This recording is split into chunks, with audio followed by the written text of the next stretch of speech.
దగ్గర చూపించంటున్నావు. బోర్డమ్మ హాయ్ అంటుంది, శాంతక్క హలో అంటుంది అంటున్నారు ఇస్రాయల్ గారు. ఐస్ తిని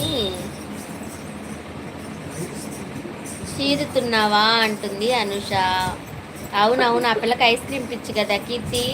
ఐస్ క్రీమ్ బాగా తిని ముక్కు చేస్తున్నావా కీ అంటుంది అనుష. హాయ్ అంటుంది అనుష.